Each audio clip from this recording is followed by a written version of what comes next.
예레미야 28장과 29장에 걸쳐서 하나님께서 말씀하신 바가 아닌데 거짓 선지자들이 하나님의 말씀이라고 예언하는 모습들을 우리가 계속해서 지켜보았습니다. 특별히 29장에는 28장에는 하나냐라고 하는 거짓 선지자가 일어나서 너희가 끌려갔던 바벨론 땅에서 2년 안에 돌아올 것이다 이렇게 예언을 하고, 또 29장에 보면은 그 왕들의 이름으로 그 예언한 사람들이 있죠. 그 아합과 시드기야죠. 물론 그 같은 사람은 아닙니다. 동명이인인데요. 이들이 거짓 예언을 일삼았고, 뿐만 아니라 느엘람 사람 스마야가 등장했고, 또 마세야의 아들 스바냐가 이렇게 예레미야를 대적하는, 또 결과적으로는 하나님을 대적하는 사람들이었죠. 그런데 30장에 우리가 읽어보면서 물론 방향성은 같아요. 그러니까 하나님께서 바벨론에서 그들을 돌아오게 할 것이다. 그런데 다른 점은 무엇일까요? 오늘 30장에 그 다른 점이 나타나 있어요. 3절에 보면 백성 이스라엘과 유다의 포로를 돌아가게 할 날이 오리니 라고 하는 거죠. 날이 있다는 거예요. 때가 있다는 거예요. 그 시기가 정해져 있다는 거예요. 하나님께서는 예레미야 선지자를 통해서 70년 포로기를 분명히 딱 못 박아서 말씀하신 거예요. 그리고 그 70년의 기간들은 하나님께서 너희를 징계하는 시간이 될 것이다 라고 말씀하신 거예요. 그런데 거짓 선지자들의 예언은 너희를 사랑하신다, 징계하시지 않는다, 너희를 돌아오게 할 것이다, 이런 예언들로 차 있다는 거예요. 결과적으로 하나님께서 뭐예요? 내가 그들에게 일러준 말이 아니라고 분명히 말씀하세요. 그리고 나서 오늘 30장에서는 2절에 이스라엘 하나님 여호와께서 이와 같이 말씀하여 이르시기를 내가 내게 일러준 모든 말을 책에 기록하라고 되어 있어요. 똑같은 말 같지만 분명히 하나님께서 예레미야 선지자를 통해서 주신 말씀은 아주 명확해요. 그리고 그 시기가 정해져 있다는 거예요. 나중에 이런 거짓 선지자들이 다시 일어나서 거봐라 돌아오게 하시지 않냐 해서 변덕스럽게 자신의 말들을 고칠까 봐 하나님께서는 예레미야 선지자를 통해서, 특히 바룩을 통해서 이것을 기록하게 하라는 거예요. 그래서 이걸 기록하고 사람들에게 보게 하라라고 하는 것이죠. 오늘 4절부터 마지막 절까지는 이스라엘을 회복해 하시는 그 하나님의 귀한 말씀들이 기록되어 있어요. 특히나 10절에 보면은 나의 종 야곱아 너는 두려워하지 말라, 이스라엘아 놀라지 말라, 내가 너를 먼 곳으로부터 구원하고 내 자손을 잡혀가 있는 땅에서 구원하리니 야곱이 돌아와서 태평과 안락을 누릴 것이며 두렵게 할 자가 없으리라, 이렇게 말씀하고 계셔요. 결과적으로 돌아오게 하시겠다, 회복을 선언하고 계신다라고 하는 것입니다. 그런데 조건이 있어요. 11절에 보면 11절 하반절에 그러나 내가 법에 따라 너를 징계할 것이요 결코 무지한 자로만 여기지는 아니하리라. 이게 하나님께서 말씀하시는 바예요. 징계의 시간을 너희가 겪게 할 것이다. 그리고 결코 너희를 무지한 자로만 여기지 않겠다 말씀하고 계셔요. 이것이 하나님의 뜻입니다. 그러니까 70년 포로기를 너희가 너희 죄를 회개할 기회로 삼으라고 말씀하시는 거예요. 그리고 그 혹독한 노예의 시간들을 견디고, 그리고 그것은 멍에라고 분명히 어제 우리가 또 나누었지 않습니까? 멍에를 짊어지게 함으로써 그 멍에를 짊어지고 심판을 견디라고, 그 징계를 견디라고 이야기한 것이죠. 그리고 하나님께서는 그 멍에를 끊으시고 바벨론에서 결과적으로 불러 모으시겠다고 분명히 약속해 주셨습니다. 뿐만 아니라 그 남유다를 괴롭혔던 이들, 조롱했던 이들, 또 하나님께서 그들의 모든 멍에도 끊으시겠다고 말씀하고 계시죠. 그 악행에 대해서 또 하나님께서 그대로 처벌하시겠다. 이 표현은 16절에 잘 나타나 있어요. 그러므로 너를 먹는 모든 자는 잡아먹힐 것이며 내 모든 대적은 사로잡혀 갈 것이고 너에게서 탈취해 간 자는 탈취를 당할 것이며 너에게서 노략질한 모든 자는 노략물이 될 것이다 그랬어요. 어디서 많이 듣던 구절 같아요. 바로 아브라함에게 약속하신 말씀과 유사하죠. 너를 축복하는 자에게는 내가 축복하고 너를 저주하는 자에게는 내가 저주하겠다라고 분명히 약속하셨거든요. 하나님께서 약속하신 이 백성에 대해서 어때요? 먹는 자는 잡아먹히게 할 것이고 또 사로잡아간 자들은 사로잡혀 가게 할 것이고 탈취해 간 자들은 탈취 당하게 하시겠다라고 하는 것이 하나님의 말씀이었다라고 하는 거예요. 예레미야의 특징은 그래요. 여호와의 말씀이니라. 이 말씀이 너무나도 많이 나와요. 빈번하게 나와요. 왜 그럴까요? 당시에 여호와의 말씀이 아닌 것을 가지고 거짓 예언을 하는 사람들이 많았다는 이야기예요. 그래서 기록하라고 하는 것이고 이것이 여호와의 말씀이니라라고 해서 강조하는 거예요. 17절 하반절에 내가 너의 상처로부터 내 새살이 돋아나게 하여 너를 고쳐주리라. 고쳐준다는 표현은 뭐예요? 아프게 하신다는 거잖아요. 아프게 하신 이후에 그 상처를 낫게 하신다는 이야기잖아요.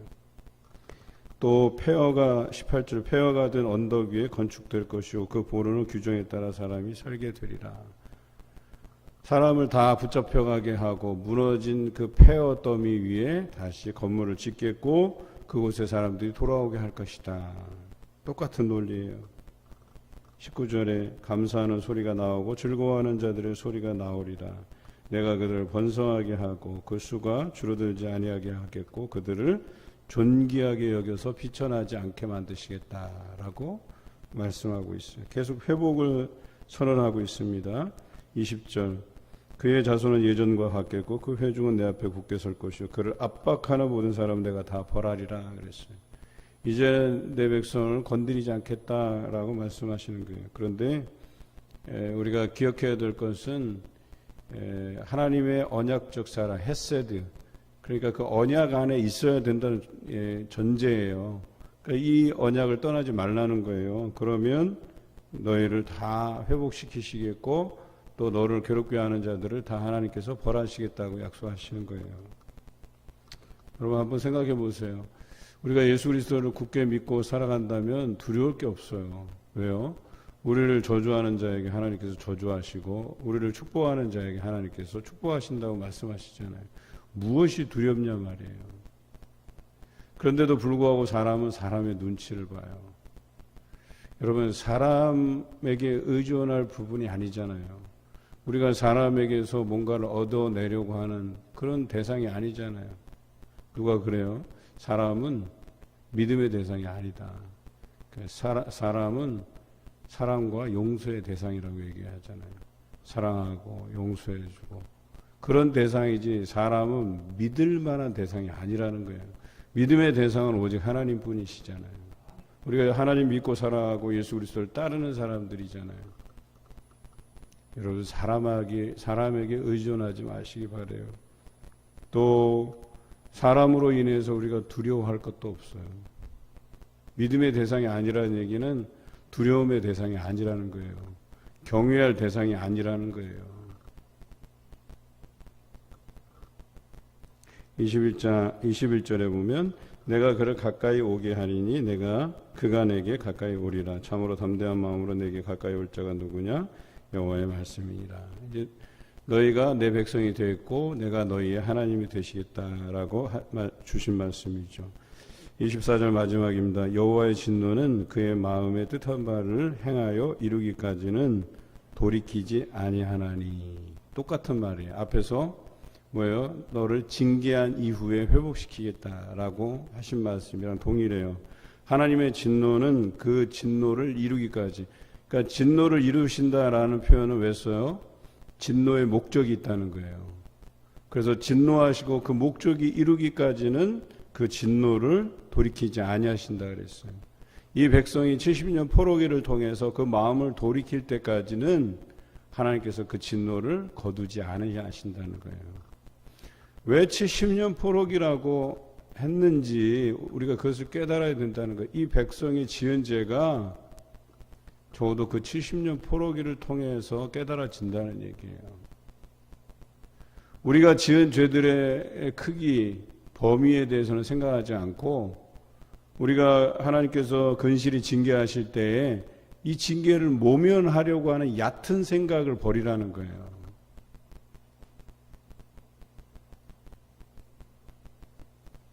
예전에는 우리 세대는 부모님에게 이렇게 매를 많이 맞고 자란 세대. 저도 그렇죠. 항상 고민되고 갈등되는 게 뭐냐면 몇 대 맞을래 이거였었어요. 너 이렇게 잘못했는데 몇 대 맞을래.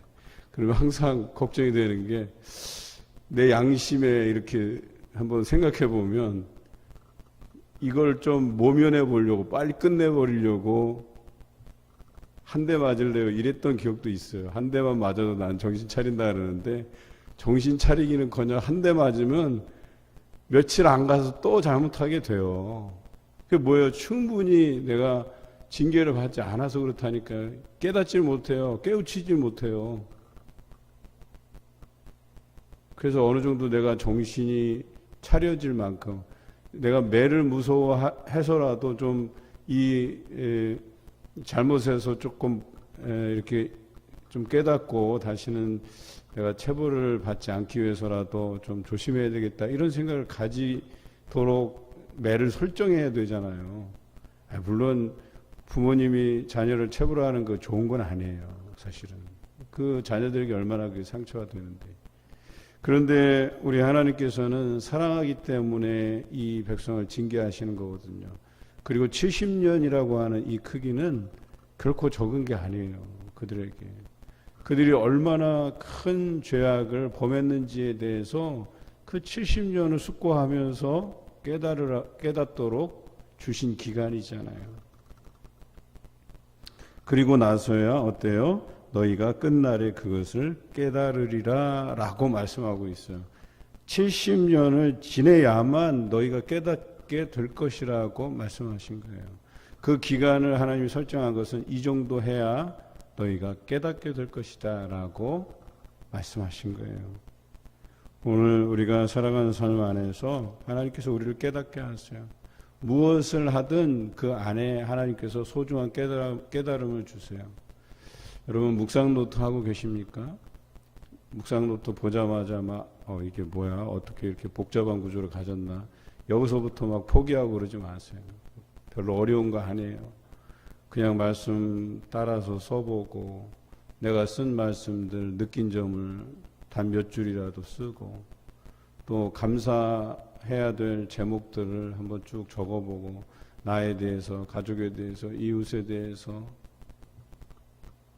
그리고 오늘 내가 어떻게 행할 것인가에 대한 기도 제목도 쓱 써보고 그 하루하루 행하는 것들이 우리의 깨달음이 있게 하고 우리의 신앙을 성장하게 만드는 것들이거든요. 뭐 하나 허투루 하는 게 없다는 거예요. 또 올 한 해 여러 강사들이 저희 교회를 거쳐가셨잖아요. 우리에게 소중한 말씀들로 채워주시잖아요. 하나하나 귀 기울여 들으세요. 예전 같으면 한번 스쳐 지나가면 들을 기회가 잘 없는데 요즘은 스트리밍 서비스가 되면서 자동으로 저장이 돼요. 그래서 유튜브 우리 교회에 들어와 보면 언제든지 다시 듣기가 돼요. 얼마나 감사한지 몰라요. 저는 자주 들어가서 봐요. 제 설교도 이거는 참 내가 설교 준비 너무 못했네 이런 설교도 있고 또 다른 강사님 설교도 들으면서 다시 한번 상기해 보는 거예요. 이런 말씀을 주셨구나 라고 생각해 보는 거예요. 수도 없이 성경을 읽어가지만 매번 읽을 때마다 새로워요. 매번 그때에 이 다가오는 말씀의 깊이가 달라지는 거예요. 코로나를 통해서 우리에게 주시는 이 고통스러운 순간들. 여러분 사람들의 본심은 이래요. 못 견디겠다 하고 뛰쳐나와요. 코로나 이제 2년 지나가고 있어요. 그렇죠? 그런데 사람들은 못 참겠다 하고 뛰쳐나와요. 예, 데모하고 또 이게 생계가 달려 있으니까 이런 문제에 대해서 민감하단 말이에요. 여러분, 이 노예 시절을 그들이 70년을 보냈다고 생각하는 것은 끔찍한 일이에요. 못 견디겠다고 뛰쳐나올 만한 일이에요. 한번 뛰쳐나왔다가 에스겔 선지자가 너희가 행한 것에 비하면, 너희가 행한 것으로 따지자면 다 죽어야 마땅한데 하나님께서 너희를 살리셔서 70년 포로기를 보내는 것이 얼마나 감사한 일인가를 깨닫게 하셔요. 그렇게 해서 수년이 지나지 않아서 뛰쳐나온 이들이 다시 잠잠하면서 그 포로기를 보내게 되거든요. 사람의 본심이 그렇다는 거예요. 못 견디겠다는 거예요. 뛰쳐나가 버린다니까요. 그런데 이 70년을 이 어려운 상황 속에서도 지나게 하신 것들을 감사할 수 있어야 된다는 거예요.